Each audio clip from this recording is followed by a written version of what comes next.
Electrical energy is going through a revolution.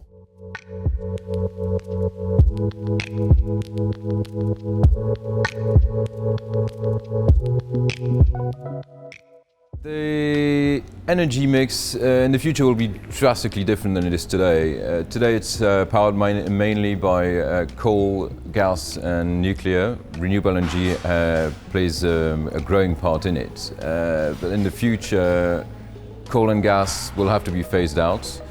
Nuclear can stay on as a base load, as it is done today. We're here today to demonstrate some of the technology that we've been working on, to talk to people from industry. We've also got stands set up from the other projects that are closely aligned with the Home Offshore project.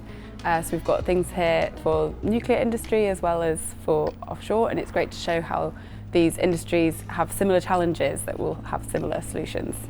We've also got some mock wind turbines set up in the water, so it's brilliant to see submersibles doing inspections from under the water, as well as drones flying around the turbine blades to look for faults.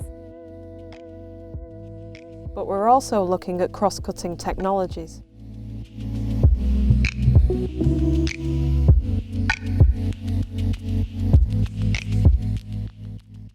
The role of robotics is going to increase, primarily because managing or doing the maintenance on a small wind farm inland is very different than doing the maintenance on a very large offshore wind farm. If you have to take a boat trip that lasts 3 hours to reach a wind turbine, and when you reach it you realize that you don't have the right nut, you have to sail back and get it. Whereas with robotics you can do a lot of it remotely and gain time and be a lot more efficient in the maintenance process.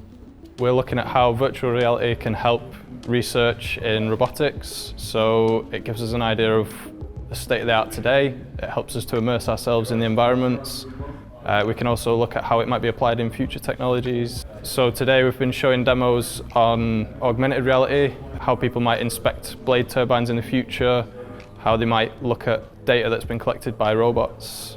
There's also a virtual reality demo that people have been interacting with that might be used in training so that you can safely operate the robot in a VR environment.